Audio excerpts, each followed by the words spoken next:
Welcome, Crusaders, and thanks for joining me for Pathfinder, Wrath of the Righteous. I believe last time I said we were going to head back to our camp over here, but instead, we're going to check out this Conundrum Unsolved real quick. Since our Crusade army has cleared the path ahead here, we're going to go ahead and check this location out before we head back to a safe spot to rest. And then I'll probably do some Crusade stuff. I think I probably won't include a lot of the Crusade management in the videos. We'll probably keep the focus on the story of our main party and stuff. That's going to probably take up the majority of our time. But I will spend some time with the Crusade stuff. I just may not include a lot of it here. If you would like to see more of that, be sure to let me know. But I won't leave it out entirely, but maybe just touch on some of the high points. I'm not sure it will make for real interesting content to watch. All right. What do we have here at Conundrum Unsolved? All right, let's see what we've got here. We've got campsite. The last campsite we found did not turn out to be a real warm and inviting place. Oh, we've got a cave here. All right. Is that the main feature of this location then? Anything else outside here? I was just about to say, Conundrum Unsolved sounds a little bit like a puzzle. And then we see something here on the ground. Okay. Well, the last puzzle we found, okay, here are some slabs. Slab with a white symbol, 3 slabs with a white symbol. Didn't solve the puzzle in the Great Garrison. And I think I decided if I'm not able to solve a puzzle, we're just going to look it up. I'd rather find the answer and then just leave it unsolved. So, stone slab with strange symbols. There's no magic in them, and yet they are definitely unique. Purpose is a mystery. Slab with 2 white symbols. The others were just slabs with 1 white symbol. We're supposed to place them in here, it looks like, in some particular order. Yeah. Well, it looked like some of them were more like rectangular and others were this shape. We set them in here. They're all the same. Oh, they're not all the same. They have different symbols on them. Okay, I don't need everybody walking around here. Let's everybody get out of the way.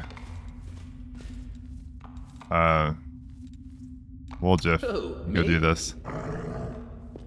I take that back. You got mirror image on. Sorry, Seelah. Together, we stand.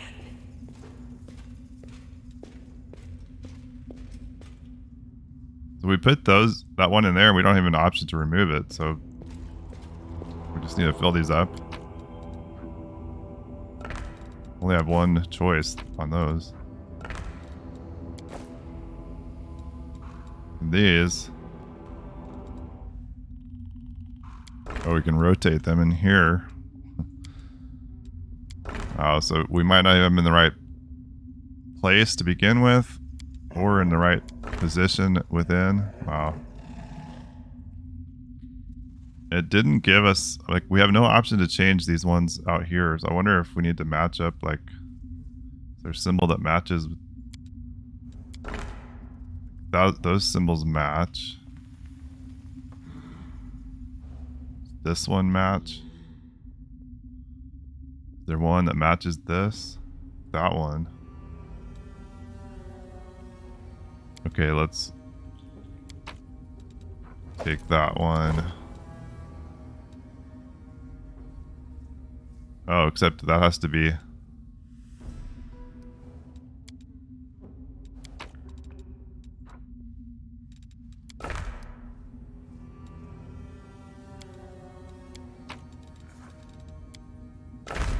Ah, okay. We got it.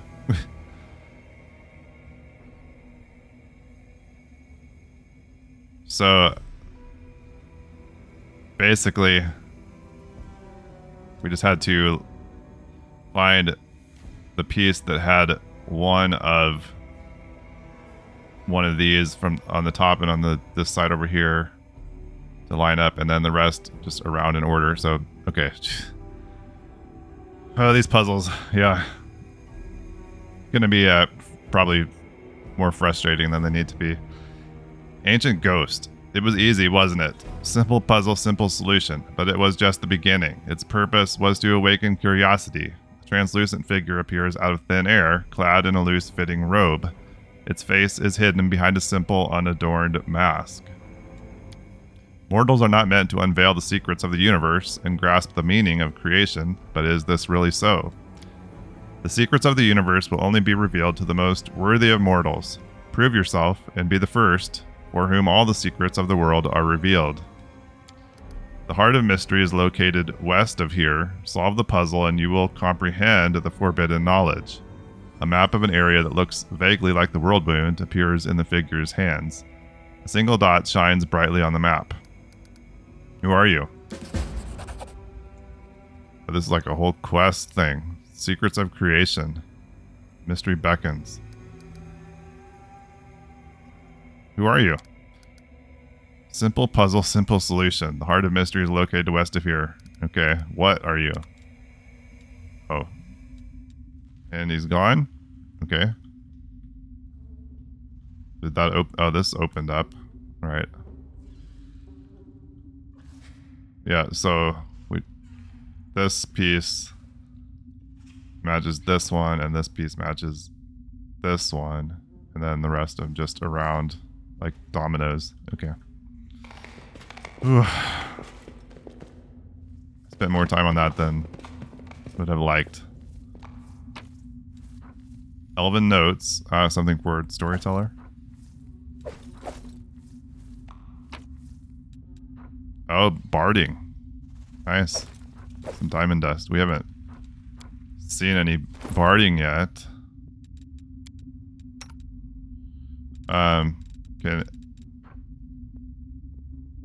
It looks like a horse barding, but can a bear wear it? No. Okay. Or at least...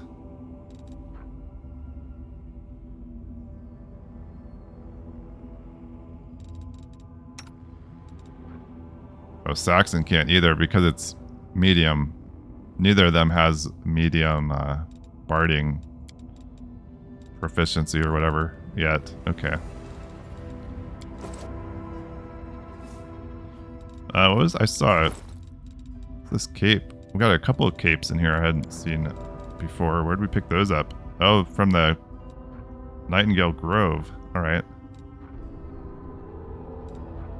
Blood Clarity.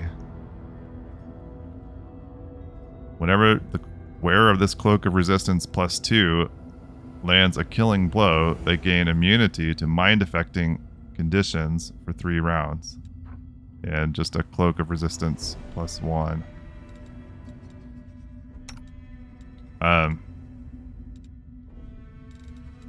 We could put this one... Oh, what's she wearing? Just a +2. Let's give her the Blood Clarity. And then... Again... Yeah, you just can wear this. And then maybe, let's see. Socio, why don't you take Cloak +1? Okay. Alright. That's probably it here then. Looks like. Yeah. Fun puzzle. Right.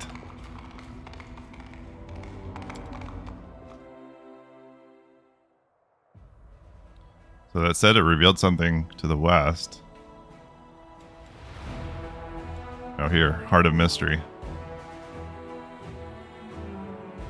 Okay, we're gonna go back here to camp.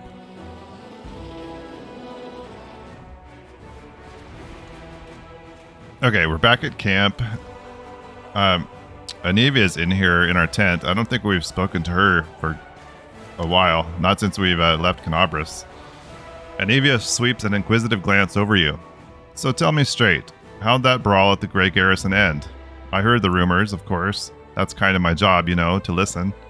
You've no idea what cobblers the Crusaders say about you. Some say that Iomade came to you and appointed you her herald. Others say that you died, and an honest-to-God's angel is now leading the army disguised as you. Still others say it was just an explosion at an alchemist lab, and I'm the one spreading rumors about your powers. I wish. But you know, you really have changed since the Grey Garrison. It's hard to describe, but you've become kind of... Anivia waves her hand, trying to find the word. Stronger? More dangerous. I have a gut instinct about these things. If I didn't, I'd already be dead. You're dangerous, Commander, and by Desna, I hope you'll be dangerous to our enemies, and not to us, or to yourself. Okay. Watch yourself now.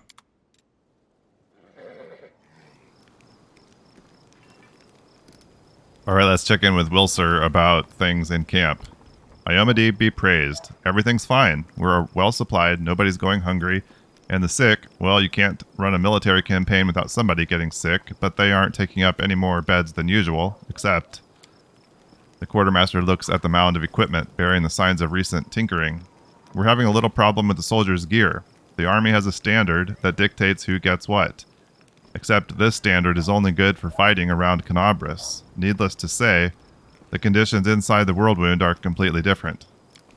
The scouts have been complaining. The local vegetation is like razor blades, they say, and it's slashing the soles of their boots to ribbons.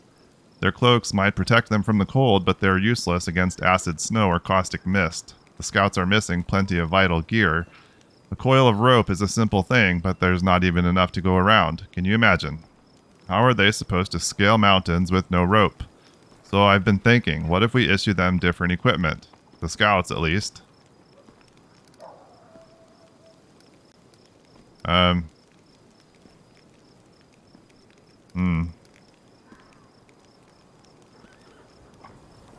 We can give them horses, too. That's probably going to cost us more. Is this more than just a moral choice? I'm afraid boots and ropes alone won't be enough. Put the scouts on horses and provide everything they need. Merging and splitting units. Is this related to our conversation with Wilser?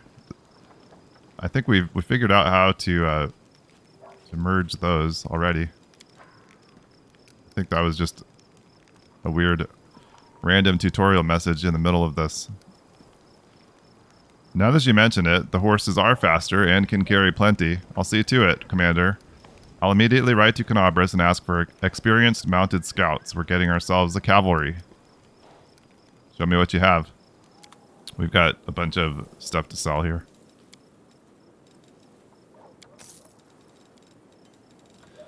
Okay, gave in and sold all the stuff we've been carrying around, all the weapons we've been hanging on to for a rainy day. It's snowing, so we decided to sell everything to Wilser. If we need to buy something back from him for some reason, we can, or we can probably pick up something better than most of those things that we were holding on to anyway. I'm going to check in with people around camp and just see if there's anything new with anybody that we want to talk about. Woljif's right here. Let's check with him. What do you think of my new powers? Woljif pauses to think, rubbing his chin. You mean what you did back there? I have a few ideas. We could send you to a Pitax underground arena to fight, give you a scary name like Swift Sting or something like that, give you a great cover story. Enemies burn down your house, you're avenging your dead family, the public eats that stuff up. You'll wear a shiny eye-catching outfit, or a black one, if you like black better. We'll split the prize money 60-40. 60 for me, of course. You know, arranging fights isn't easy. Those people are tough. I'll be taking more risk than you. And after we get set up in Pitax, we'll tour different cities, make some real money. What, you don't like the sound of it? You have any other suggestions? Woljif grins, his yellow eyes lighting up.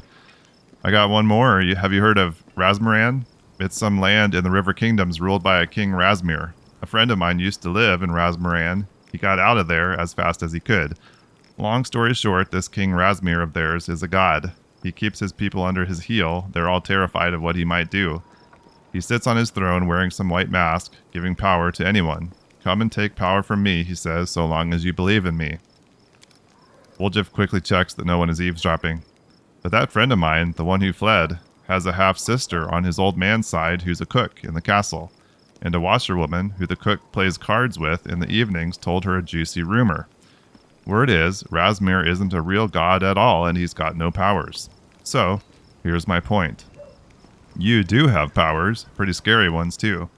We'll find some shabby little kingdom, I'll start some rumors, you'll show off a few tricks to wow the locals, and that's it. We'll make you a deity. But first I want you to put it in writing that I'll be your chief advisor. I'm not doing anything just on the nod. I've been there. People promise you mountains of gold, and then when it comes to it, they're all, get lost, or I'll set the dogs on you. So, do you like the idea?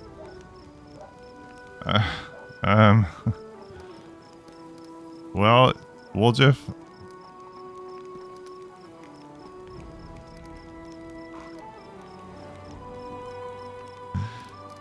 It's an interesting idea, but I need to think about it. Sure thing, think about it. Just call me if you need me, we'll discuss it. Okay. Are you really staying in the party, or just waiting for a chance to run off? Woljif gives you a hurt look. As if I could. There are demons and dangers around every corner.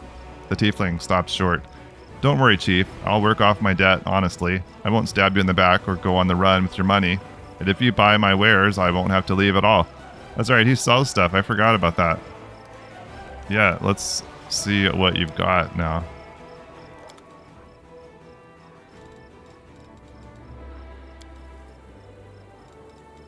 Suppose that's why he's hanging out here next to Wilser.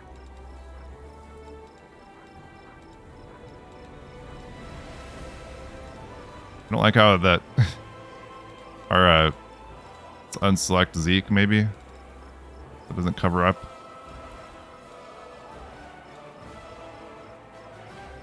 Robe of Inevitability. +2 to spell penetration. Can Ember wear that? She appears to be able to. That might be worth buying. We've got money. Yeah, let's get that.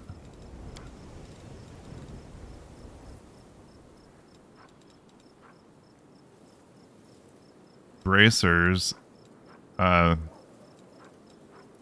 it was actually suggested we use bracers on our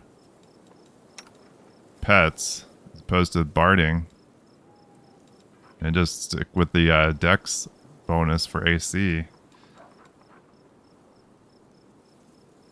We could grab some bracers here for Saxon. I think actually he just might have some on already.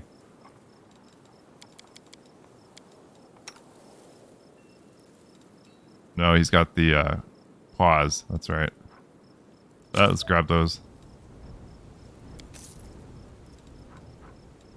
I suppose amulet wouldn't hurt either. We've got money. Let's just grab both of those.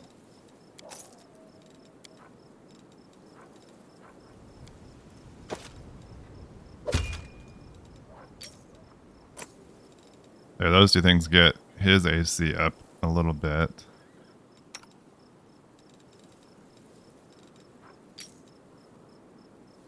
Give Social that other amulet. Alright, and then Ember, that robe we picked up.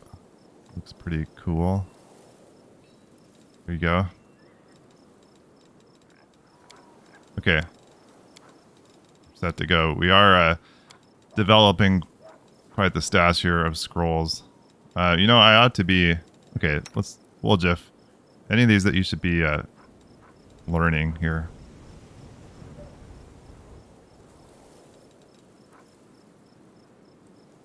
Just go ahead and have him write down any of these that he can. We're probably not going to use them anyway, especially the ones we have multiples. He already knows color spray, doesn't he?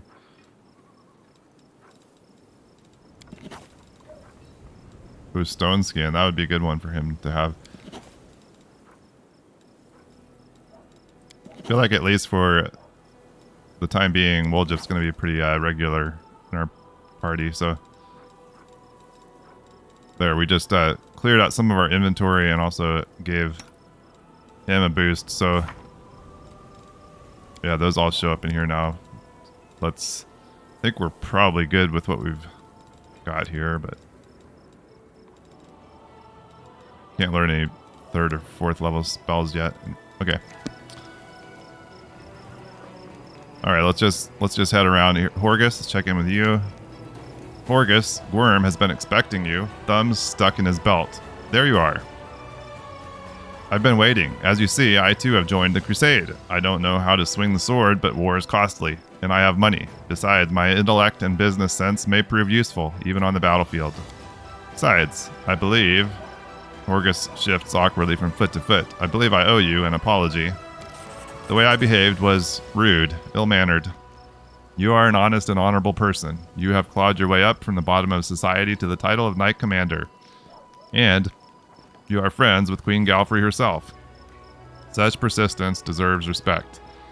Horgus tilts his head in a brief acknowledgement of your merits.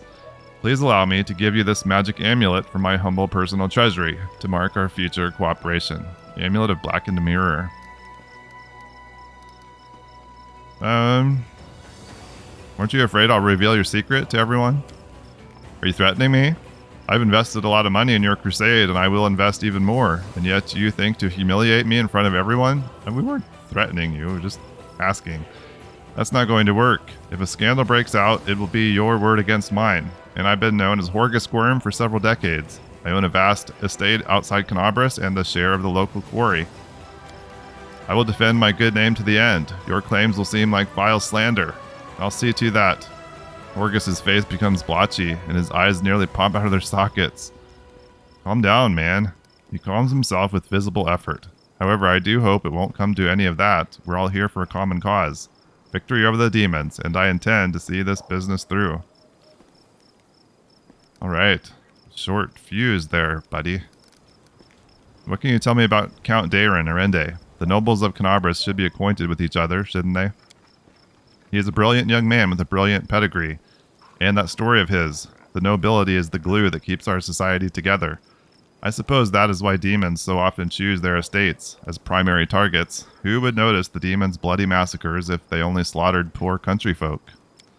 The Arende family shared the tragic plight of the Gwyrms. Along with many other members of the nobility, they fell victim to a treacherous attack during a major celebration taking place at their family estate.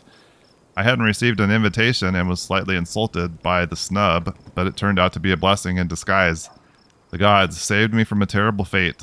All the guests died that day from a magical demonic disease. I sympathize with the Count deeply. He has endured so much, and it's no wonder he keeps himself aloof from me. I think this is due to the fact that Horgus Gwyrm's fate so resembles his own, and we both have to relive those horrible memories whenever we see each other. Why have you decided to support the Crusades now? With all due respect, that's none of your business. I have my reasons. Perhaps I felt a rush of patriotism when Canabras was destroyed. Anyway, why would you think I never supported the Crusaders? Perhaps I simply don't like to brag about my donations. Ostentatious charity only attracts beggars. I'd wager that Irabeth has no idea whose money she's spending on drinks and supplies. Why did you hide the fact that Camelia is your daughter?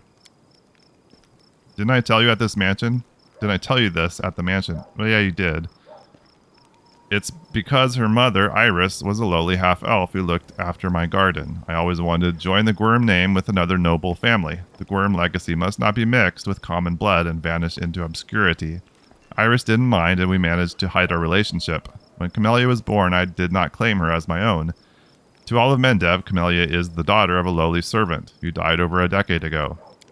And before you start telling me what a terrible father I am, I want to tell you something. My daughter wanted for nothing. All her whims were fulfilled as quickly as they arose. I hired the best teachers and bought her the best books. She always ate well and had warm clothes. Isn't that what a parent does? How did her mother die? I'm not going to tell you about that. Some things ought to remain private. Okay.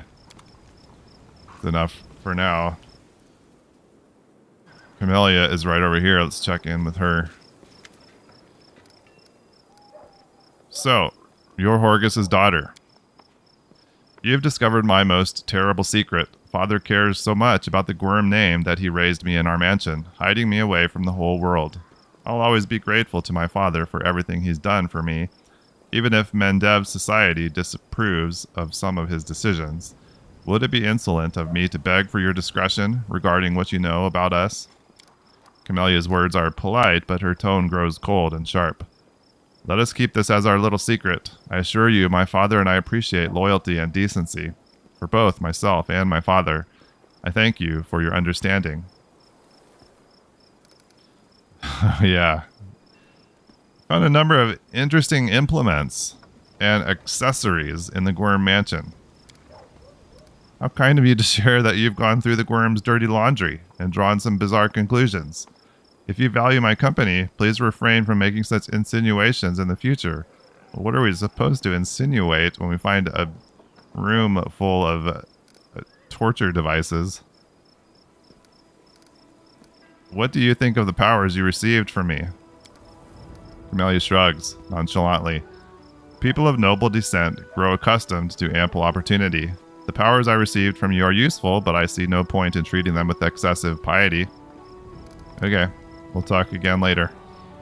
I won't keep you. The dawning smile on Camelia's face freezes and quickly dies away. Alright, we got our theater troupe here. Let's see. I wanted to check this, where is... There was that other character that was in the tent when we first went in there to meet the queen. We had been in her tent once. Here. Nura Dendewar. Right here. There she is. Knight Commander, how can I help? There's so much I can do, just ask. Nura looks at you with eyes filled with enthusiasm. She's holding a notebook and a traveler's inkwell. You've probably heard about the wound I have, the one that sometimes opens on my chest. Can you perhaps tell me if it is some kind of demonic curse? Yes, indeed. I've been told of your affliction. Nura appears at the center of your chest. Can you will the wound to open? No, that's a shame. What can you tell me about this wound? Well, it's difficult to say. I know of blades that leave never healing cuts, of poisons that stop wounds from healing. I've heard of witches' curses that are rewarded with eternal wounds, but wounds that seem to reopen and heal over and over. Perhaps you know of other cases like this? Let's think. In 4671, a Mendevian army corporal had all his bones and cartilage turned to glass. In 4700, a scribe in Canabris had all her skin simply come away like she'd been boiled. And in 4638, oh, you don't happen to have insects crawling over you? Locusts? No? Rats, perhaps? Too bad. Yeah, too bad. Nura looks at you with genuine regret. Do you think it's dangerous? It most likely is dangerous, but you are under the protection of Iomade, Commander. She granted you mythic power, as they say. Surely the Inheritor would not leave you to face this alone.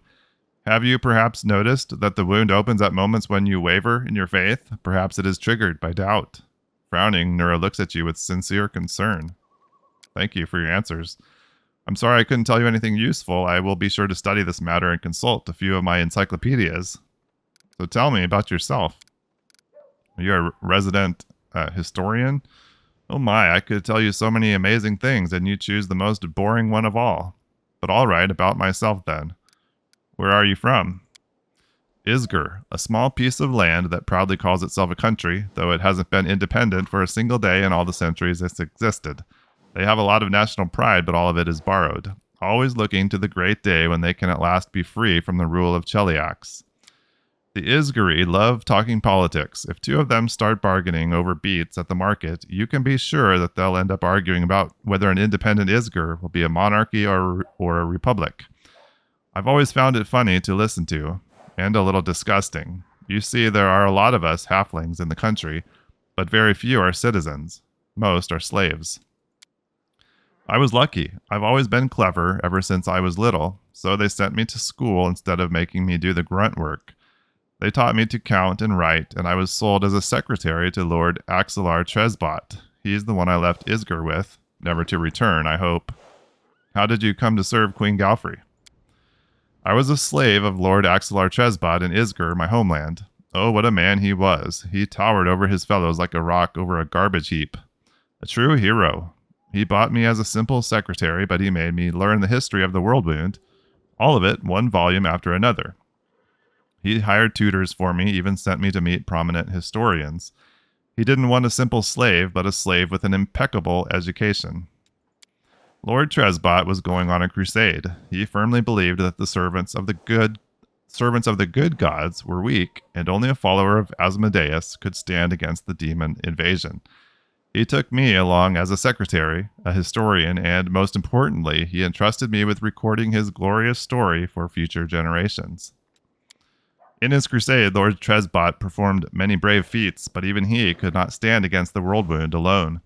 In his final battle with the demons, when my lord realized he was doomed, his final act was to cover my retreat, so that I could tell the world of his great deeds. Some people have said what he did was not heroic, just an arrogant moron puffing himself up one last time. But I say, curse their tongues.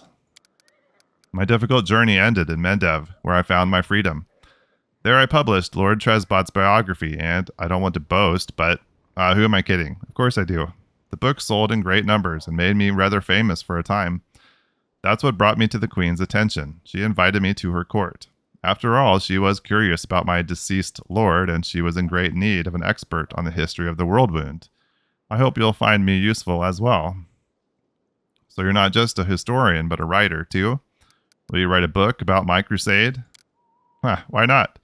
As soon as we finish off the demons, I'll get right to it. Just take care that you don't end up like Lord Tresbot. Do you worship any deity? She makes a wry face. When I was a slave in Isgar, they would beat me with a stick to force me into believing in Asmodeus. They hit me and said it was for my own good. Ever since then, I don't like temples.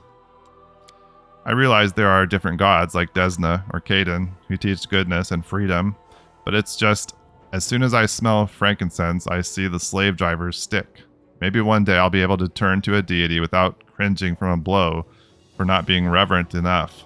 But for now I let others pray for me. Nura's smile trembles and collapses. Nura sounds sincere, but you feel that she's holding something back. Thank you for your answers. You're welcome, but you should ask me about something more interesting. Okay, how about the history of the world wound? Oh, I could talk about that for hours. What exactly do you want to know? Tell me about old Sarkoris. It was an unforgiving country, inhabited by numerous tribes of Kelid barbarians. Imagine Numeria, but without the metal mountains, or the realm of the mammoth lords, but with a milder climate. That's Sarkoris. The country was ruled by priests of forgotten deities and shamans. It is said that even back then, before the world wound, the boundary between worlds was especially thin in this region. Since ancient times, Daskari has had his claws sunk deep into the minds of the locals. His cults thrived there for many centuries. Aridin tried to stamp them out, but in the end, of course, he passed away. How did the world wound come to be? It happened in the year Aridin died, 4606, a little over a century ago. No one knows if the timing was coincidental or if there's some connection with Aridin's death, but I'll tell you what we do know. The priests and shamans who ruled Sarkoris hated arcane magic and all who practiced it. Wizards and sorcerers were driven from the land, or worse. One of their prisons held a witch named Arilu Vorlesh. We know nothing about her besides her name, and of course the atrocities she committed. By some unknown method, she managed to harness the terrible power of the demon lord Daskari. Together, they tore open the barrier between worlds, opening a rift to the abyss in the very middle of Sarkoris. The world wound slowly but mercilessly expanded, devouring more and more land. In a matter of years, Sarkoris was a memory.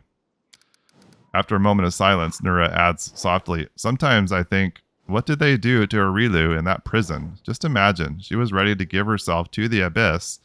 If only the demons might devour her torturers along with her. To imagine such hatred, it terrifies me." Tell me about the First Crusade. It began in 4622. Yes, it took the church and the secular authorities nearly 2 decades and hundreds of thousands of lives before they decided to take action. In the meantime, Sarkoris was only supported by handfuls of volunteers. By the time the crusade began, the demons had already invaded Mendev.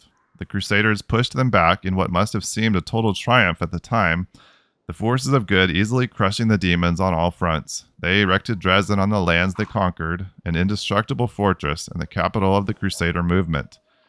In 4630, 8 years after it began, the First Crusade was declared victorious. It was the first triumph of the Crusaders, and unfortunately, the last. Tell me about the Second Crusade. In 4638, the world wound suddenly started expanding, and a new wave of demons appeared. The Crusaders were all but delighted. Last time they'd routed the forces of the Abyss, and they welcomed another chance to prove themselves.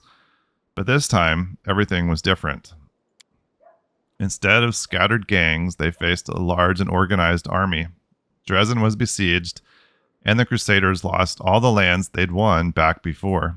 They had to retreat, and all that remained of Sarkoris was left to the demons.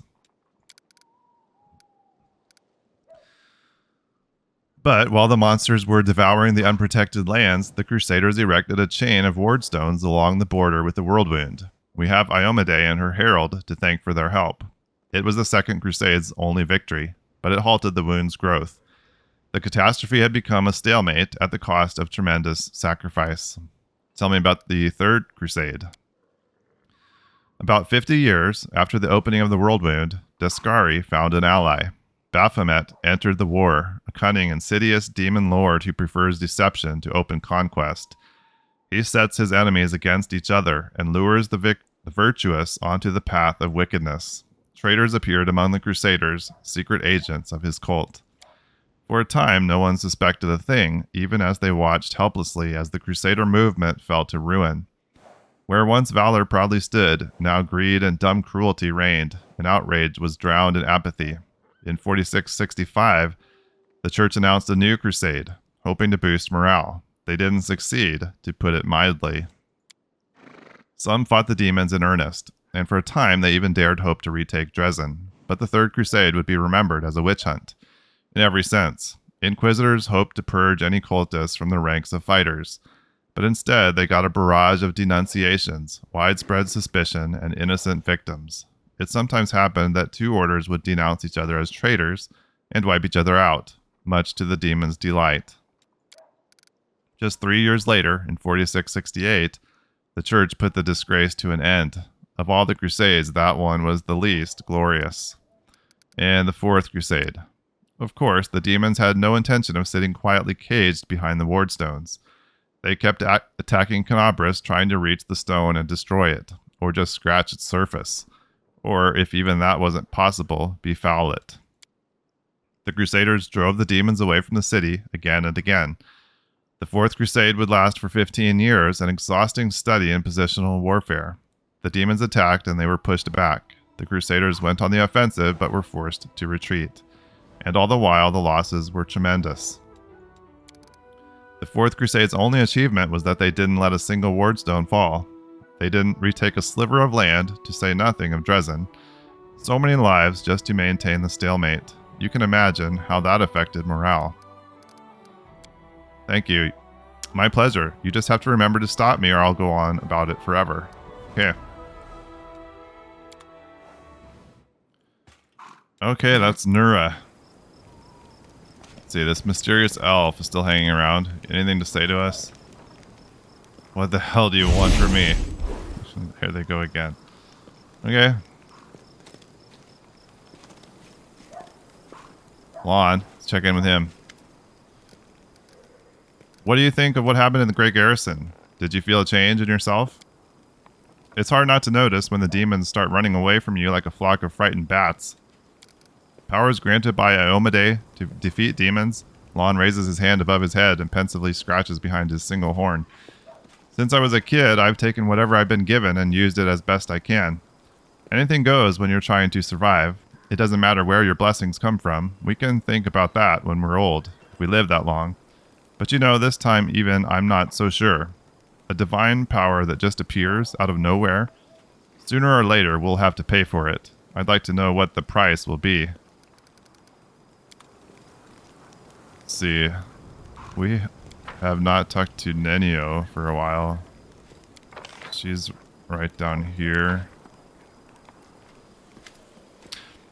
Nenio. Ah, boy, there you are. Very good, just in time. You'll be delighted to know that I need you for an experiment.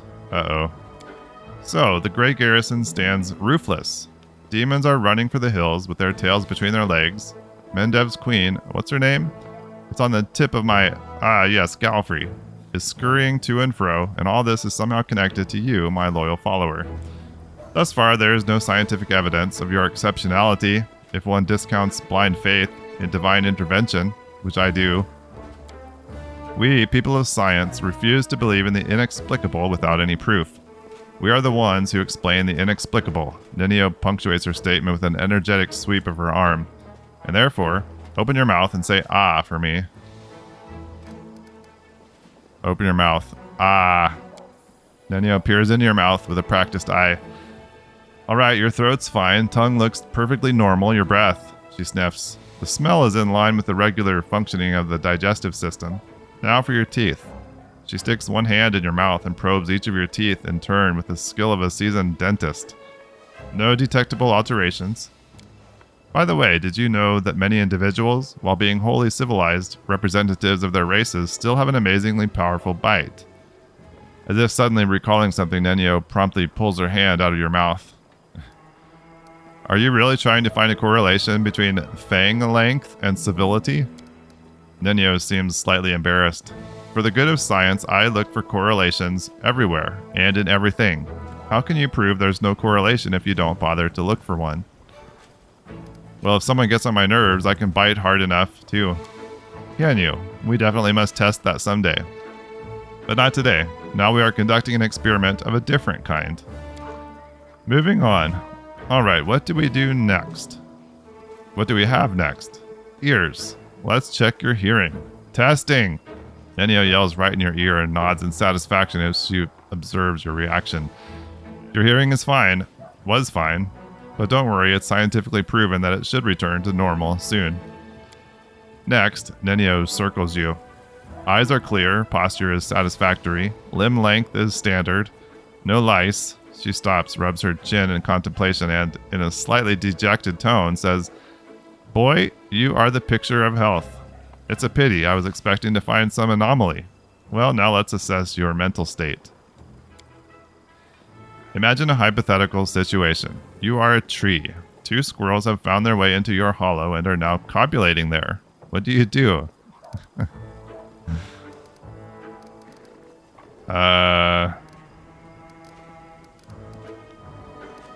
Let them copulate. Why should I care? An unconscious act of good, allowing 2 lesser creatures to procreate while protecting them during this crucially important process. On to the next question. Another hypothetical situation. You are a tomato. You have just been picked from the vegetable patch and put into a crate. You know that today the cook will use half of the tomatoes from your crate to make soup. What do you do?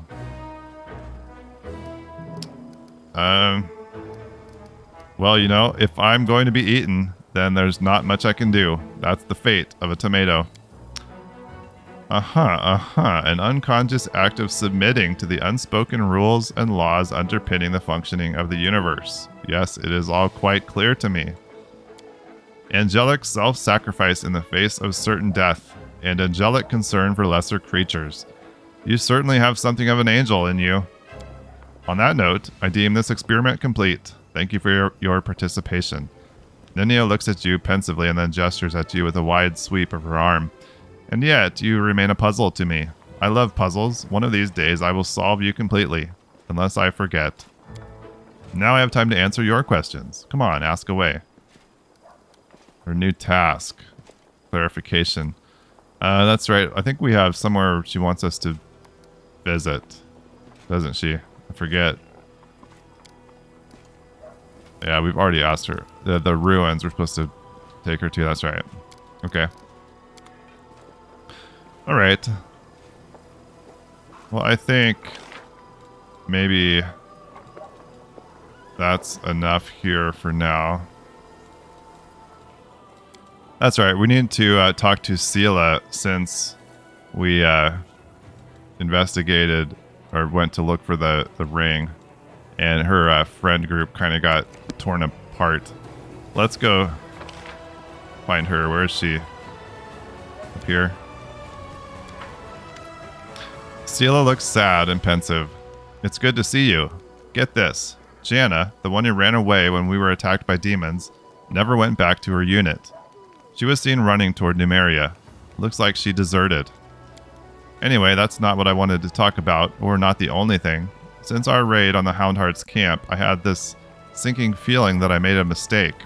Dragging you into this, I mean. I should have known that a raid along the edge of the world wound wouldn't be so easy. But mostly, I was wrong about a lot of people. About Jana, who lost her nerve and abandoned her friends. About Curl, I knew he was a thief, but I really thought he'd turned over a new leaf and deserved a little compassion and trust. And Elon. I thought we were kindred spirits, friends, through thick and thin. But it looks like I was wrong about him, too. Seelah looks at you closely, waiting for an answer. Yeah, she's got to be feeling pretty bad at this point. Oof. And another jerk response for the lawful. Yeah, don't lose your trust in people, Seelah. So what if you made a few mistakes? It's no reason to give up on your ideals. Somebody has to show people that there's a better path. Seelah's expression brightens. Thank you, my friend. I needed your support. Thanks for listening to my grumbling and for helping me get to the bottom of this. I'm not going to leave things as they stand. If I get the chance, I'll track down Jana and see if I can talk some sense into her and find out why Curl did what he did. Can't stop thinking about what Elon told me in the end. I really have become more powerful than paladins who are far more experienced and selfless than me. There's something not right about it. A servant of Iomade should gain their powers through dedicated personal effort. It's the only way to make sure they'll use the power for good. Our journey so far, it's all wrong. And it means I need to be 3 times as hard on myself now. Alright. Cool. Where are we stacking? Yeah, we're getting actually close to leveling up. Cool. Alright. We're going to leave it there for now. I never did get to the Crusade management stuff, so maybe I'll start with that next time. We'll get an update on that and then move ahead with other stuff. I guess we'll maybe clear out some new locations we can get to, and then we do have like a few things here to check on. We need to eventually make our way towards that Chili Creek. Visit Nurah up there. Then we need to check out the place where the demons attacked Darren and take Nenio to the ruins. Alright, that's going to do it. Thanks everybody for being here. I really appreciate it, and hope to see you again here with me next time. Bye-bye.